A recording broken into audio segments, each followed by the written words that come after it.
समय का पहिया अपनी रफ्तार से चलता है, लेकिन समय के इस पहिए में कुछ साल ऐसे होते हैं जो ना चाहते हुए भी आपके दिमाग में गहरे ही फंसे होते हैं। ऐसा ही एक साल है 2024, क्योंकि इस साल देश में लोकसभा चुनाव होने वाले हैं। लोकसभा चुनाव की तैयारियां लगभग पूरी हैं और व्यक्ति बस इंतजार कर रहे हैं कि वोटिंग कब होगी। लेकिन इन सब के बीच ऐसा लग रहा है कि देश में चुनाव से पहले ही चुनाव के रिजल्ट आ चुके हैं। नमस्कार, मैं सौरभ कुमार और आप देख रहे हैं आयुध। आज के वीडियो में बात करेंगे कि 2024 के लोकसभा चुनाव से पहले देश में हालात कैसे हैं और इसको लेकर अलग अलग एक्सपर्ट्स का क्या मानना है। भारत का प्रधानमंत्री बनने के बाद नरेंद्र मोदी का एक बयान खूब वायरल हुआ था। इस बयान में वो मंच पर खड़े हैं, सामने माइक है और वो जनता को संबोधित करते हुए कहते हैं कि मैं 4 साल खूब काम करूंगा और 1 साल राजनीति। क्या प्रधानमंत्री की वो 1 साल की राजनीति ने अपना रंग दिखा दिया है?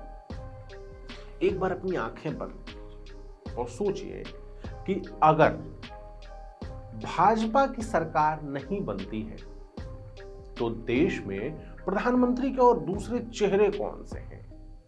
अगर प्रधानमंत्री नरेंद्र मोदी सत्ता में लौट कर नहीं आते हैं तो कौन आएगा? और उसके बाद उन चेहरों की एक एक करके थोड़ा सा उनके पॉलिटिकल करियर का मुआयना करते हैं।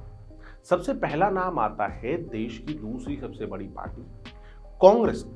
कांग्रेस के राष्ट्रीय अध्यक्ष है मल्लिकार्जुन खड़गे। जब इंडी गठबंधन की बैठक चल रही थी तो नीतीश कुमार, अरविंद केजरीवाल जैसे कुछ नेताओं की तरफ से खड़गे का नाम भी उछाला गया था। लेकिन खड़गे भाई साहब खुद परेशान बैठे हैं, क्योंकि दूसरे दल उन्हें प्रधानमंत्री का उम्मीदवार बनाना चाहते हैं, लेकिन उनकी खुद की पार्टी कांग्रेस शायद नहीं चाहती कि खड़गे आगे बढ़े। इसीलिए दूसरे दलों की तरफ से खड़गे के नाम का सुझाव आया, लेकिन उसके बाद भी उनकी खुद की पार्टी ने उनका चेहरा घोषित नहीं किया। इसके बाद भी खड़गे कोई ऐसे जाने पहचाने नेता नहीं है कि उन्हें हर तरफ जाना जाता हो, सब उनके नाम पर वोट डाल दें। दूसरा नाम आता है राहुल गांधी का। राहुल गांधी वर्तमान में अपनी न्याय यात्रा लेकर के घूम रहे हैं। इससे पहले भी भारत जोड़ो यात्रा निकाल चुके हैं।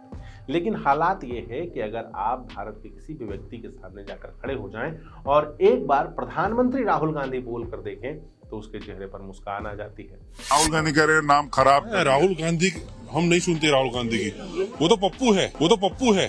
नाम आता है सुशासन बाबू नीतीश कुमार का।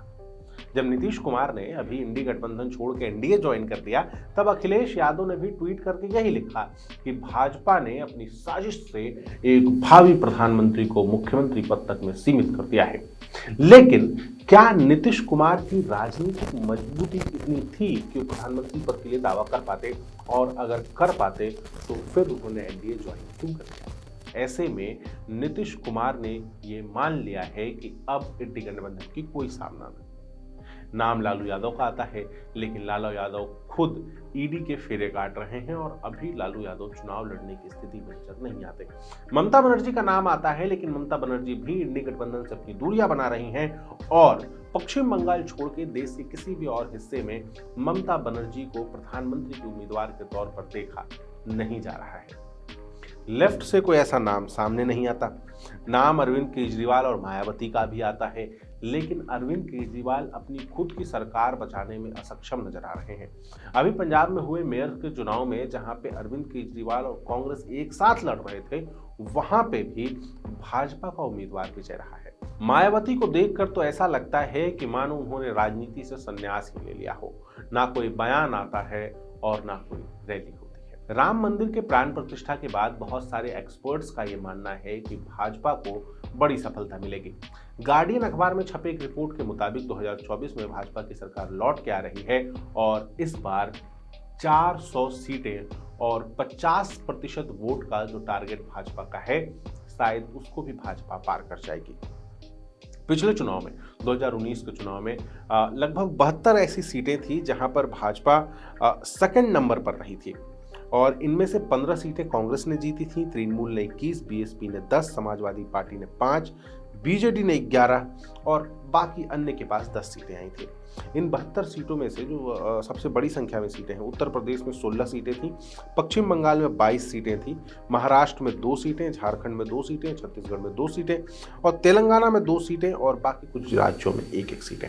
अगर भाजपा इन सीटों को ही जीत जाती है तो भाजपा अपने 400 के आंकड़े को पार कर जाएगी। इसके साथ ही अगर यहाँ पे 10% वोटों का भी उछाल मिलता है, क्योंकि इस बार संभावना ये तय जा रही है कि उत्तर प्रदेश में भाजपा को वोट परसेंटेज में एक बड़ी बढ़त मिलेगी। साथ ही मध्य प्रदेश, छत्तीसगढ़ और राजस्थान में भी ऐसा कुछ होने की संभावना है। ऐसे में भाजपा अपने 400 सीटें और 50% वोट का टारगेट भी पार कर सकती है। क्या आप भी इस बात से सहमत हैं कि 2024 में भाजपा के अलावा कोई और विकल्प नजर नहीं आता? क्या आपको भी लगता है कि 2024 के चुनाव होने से पहले 2024 के नतीजे साफ हो चुके हैं? तो कमेंट करके बताइए। इसके साथ ही इस तरह के वीडियोस के लिए लगातार हमारे साथ जुड़े रहिए। आपका बहुत बहुत धन्यवाद।